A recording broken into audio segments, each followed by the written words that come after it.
Hello everyone, welcome back to another video in the LangChain projects playlist. In this video, we are going to see how to build your own Cricbot, which is chatting with CSV data in CPU with all open source components. Yeah, you heard it right. We are going to chat with CSV. Usually we'll chat with PDFs, which is very usual right now. We have made two videos already, one which is EduBot and another one is MedBot, right? But this video is kind of slightly different from that, where instead of treating PDFs as our input and chatting from PDFs, we are gonna chat with CSV data. Okay, so even there have been people who have been asking how to chat with Excel kind of data and all. So if that is there, then yeah, you can still export every sheet of Excel as a CSV, and then yeah, you can chat with that, right? So that's it for the introduction of this video. We'll start with the video right now. So yeah guys, this is the end output which we will get. Okay, so here you can see I'm uploading my data here, which is ind.csv. Don't worry, I'll provide all the data as well. So here if you see, I've provided ind.csv data, which is having some T20 record of Indian batsmen basically. Okay, and this about this also you need not worry. This is how the input would be. Okay, to show you how the input is processed, I have written there. I have just shrunk it so that the end result will be clear, but don't worry, I'll show that also in the subsequent images. Okay, so here as usual, I'm asking hey there, and it will say hello, I'm Cricbot, I'm ready to help you with your doubts in cricket. I'm asking what is the strike rate and average of Virat Kohli. So this data is slightly older, so but yeah, it gave the correct data, but I just checked it. It is the correct data. It gave a strike rate of 138 and an average of 52. Yes, he's an amazing player, and this is another proof that he's an amazing player, okay, to maintain an average of 52 in cricket. That's pretty awesome. But it is also awesome that we can talk with a chatbot which will extract values from a CSV, and then it will help us with our maybe even analytics, right? At some point of time. Why this is pretty good? We'll see about that. Okay, see what happens is usually when we are having small CSV data, let's say like 100 rows or 200 rows, it is pretty easy to find a value, specific value. Okay, but when you have pretty large CSVs like let's say 1 lakh, 2 lakh CSV data, it is kind of harder with that searching process, because at not a lot of times you will find it easy with string matching. Okay, like in pandas and all we do string matching, right? By that only we'll try to extract some values. It is pretty hard at some times to have multiple conditions and all, but here it is possible. Okay, so now let me show you how the data will be there once we give the input, and then I'll go for the workflow. Okay, so here you can see I'm just zooming it in. Okay, as you can see here, there is a doc. Obviously here the point is every row will be processed as a document. Okay, so what happened is I had a data, so I'll also show you the data now. Yeah, as you can see here, here we have Virat Kohli's data, where it is V Kohli, his matches is 75, his innings is 70, not outs is 20, and yeah, there are a lot of data. But if you see, the average is 52.66 and strike rate is 138.07. But the point is here also, if you see, the player name is V Kohli, not Virat Kohli. Okay, but we asked it as Virat Kohli. So here and all, if you see, the string matching won't work. It won't match, right? V Kohli is not equal to Virat Kohli. So yeah, to show that, I just wanted to show you this. Okay, so this is how the input would be. The input document would be for the model. Okay, how to create this kind of document, I'll show you that also in a minute or so, once we are moving on with the coding part. But before moving on to that, I'll also show you the data. Okay, so this was the data. Okay, I downloaded it from some Kaggle competition or dataset, I guess, and in that for easier understanding, I just took the Indian players data alone, which had around 22 instances. I just saved it. I'll give you both data in.csv as well as t20.csv, where this was the input. As you can see here, there is player, matches, innings, not outs, runs, highest score, average balls faced. strike rate, hundreds, 50s, duck out, 4s and 6s. Okay, so this is the data which has been provided as input, and as you can see, this is the result we are trying. Okay, and the result was easily 100% accurate. Okay, so you can see here, right, it was 100% accurate. So now let's move on with the workflow. So here you can see we have, this is the workflow, which is maybe complex by the look, but it will be very easy. Okay, what happens is when we are taking the CSV data, right, we'll be passing on with the CSV loader. There is a CSV loader which is present in LangChain itself. It will load each data as a document. You saw previously, right? It will load each data as a CSV document, and then those document, which is kind of the string value, what it will happen is it will compute HF embeddings for this, and HF embeddings is not new for us. It will take a Hugging Face sentence transformer, and then it will compute embeddings based on that. And based on that, we'll create a FAISS vector store. And once that is done, a user query will be given, which is again computed with some embeddings. Once that is done, the embeddings is semantically searched among the most relevant document. And here, instead of 2, I took only 1. Okay, because if we are taking player stat wise, right, mostly the player occurrence will be 1 here as per this distribution of the data. So I took the top 1 alone, and then that is provided as input to our Llama model, and then the answer is displayed. Okay, so this is how the workflow is there.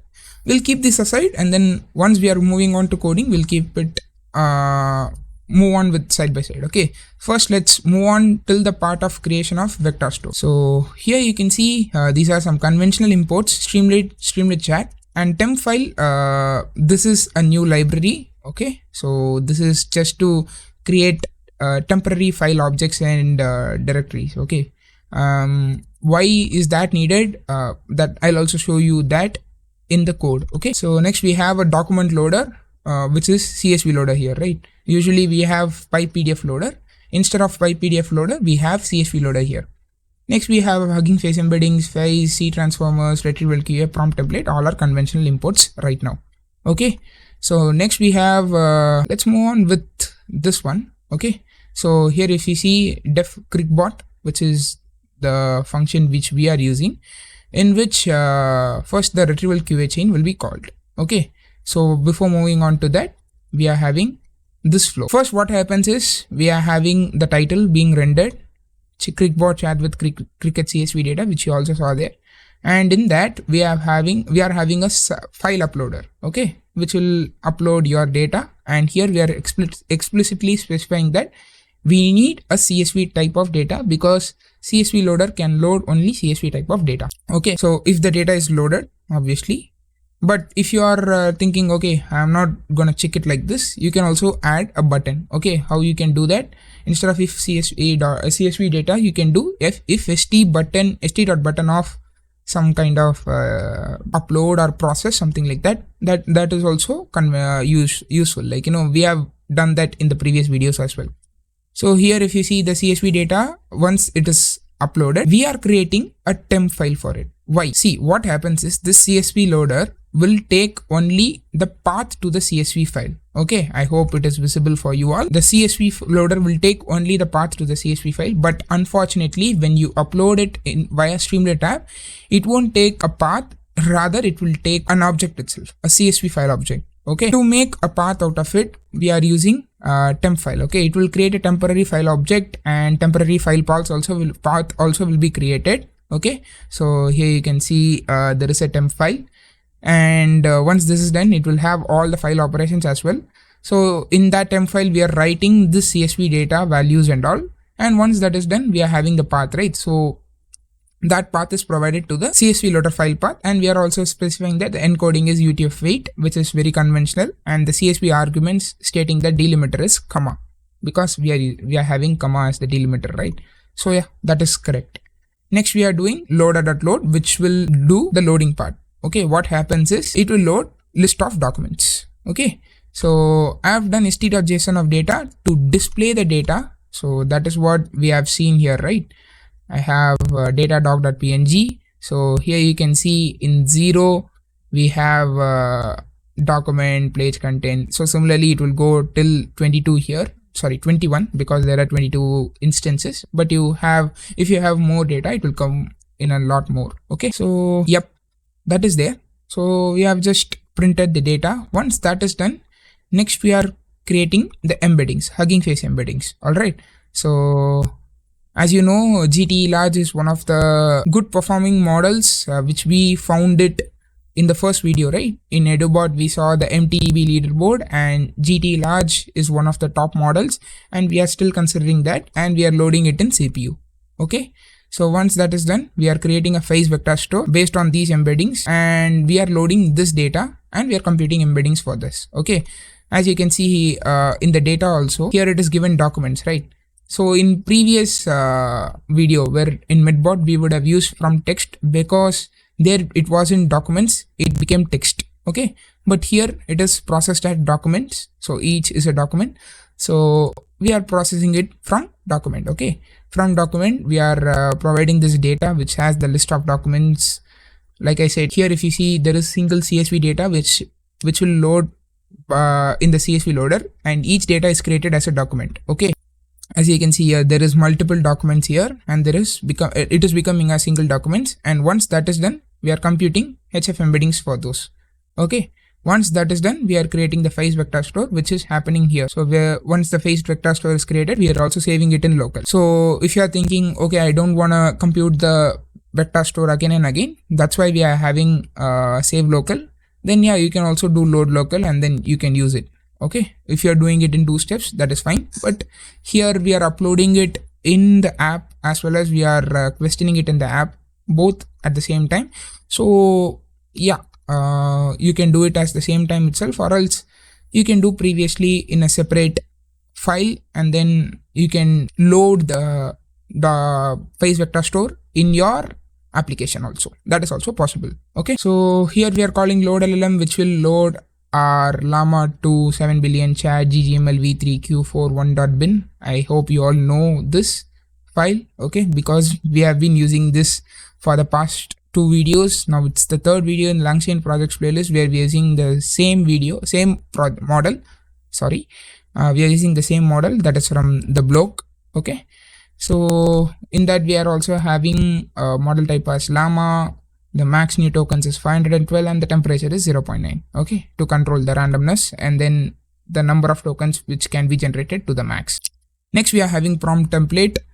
This is the same prompt which we used previously, but I slightly adjusted it. So I said, like, this is related to cricket domain, so in depth try to understand the context and answer based on that. Only provide the correct answers, no wrong answers. There have been some confusions about this context and question, guys. People have been confused by that. Let me give an explanation for this again.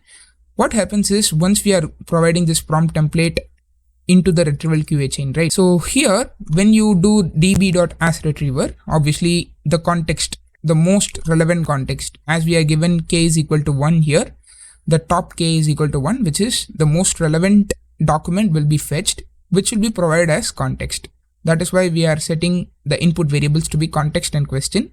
And in context, what happens is, this context will be provided in this specific placeholder. You can consider this as a placeholder or variable.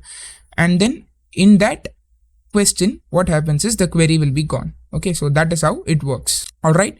I hope I make some sense for you all. So once this is the prompt template, obviously. So for example, in the Virat Kohli example, what is strike rate and average of Virat Kohli would be gone into question, and the context which would have been retrieved. For example, here it would have been document, page content, player Virat Kohli, matches 75, innings 70. That would have been the context. Okay. I hope now people would understand what is happening in the prompt template. So here you can see we are keeping the chain type to be stuff, as well as retriever is, obviously we have given FAISS vector store, right? And in the LLM we are providing Llama. And then yeah, we are also providing the custom prompt template, which is very usual now. So this is our retrieval QA chain, obviously. And what we are doing is now we are creating another function. This all will be called only when your CSV data is, like, uploaded. That is how it has been created. So what happens is here we are creating the Cricbot, right? So here you can see the call is here. So what happens is this Cricbot will instantiate this retrieval QA chain. Okay, and here for query, the user query would be passed and we are returning the answer of result. So even you can why this is placed here, that would be your another confusion, because usually we will place these at the top, right? The functions would be at top. Here what we have done is we are computing the FAISS vector store at runtime, right? So without vector store we can't initialize this retrieval QA chain, as you can see. So we made sure that the Cricbot creation would be happening only after the vector store is created, which will happen only if the CSV file is loaded. So that is why this file is structured in such a way. Okay, so as usually we are having user state and assistant state as session state. As you might know, it is a session state which will hold the past conversations between the user as well as assistant. The user conversation would be stored in user session state, and assistant conversation, which is the model's conversation, would have been stored in assistant state. Okay, so we are creating an empty container here. What it will do is it is an invisible container which can hold multiple elements. Okay, so as you can see, it will allow you to what can I say, insert multiple elements into your app. Okay, so that is what it does. So with this container, what we are doing is inside that container we are creating a form. Here I'm just creating it as Cricket form, but even without this form you can do this. Okay, so just so you know that it is possible. Okay, you need not do this form and all. I'm just providing some variety with the videos. Okay, so in the previous video we done without form, and this video we are doing with form. Okay, so in here if you see user input, we are providing the placeholder stating that talk to your CSV data here. Okay, so you can provide your input there, and then once that is done, here there is a constraint. When you're having form, right, the button should be st.form submit button, not st.button. Okay, so we are also initializing that button with the label as answer, and if that button is clicked, this Cricbot would get this user input. As you know here, it will go to the query, and this retrieval QA chain will try to retrieve the most relevant context document from the FAISS vector store, and then it will answer accordingly. Okay, so that answer is appended to output and the user question is appended to the user input. So continuously, obviously you will have all the conversations being stored, and then we are displaying the conversation by using Streamlit chat. Okay, so if it is user, we are saying that it is user equal to true, and then if it is assistant, no matter.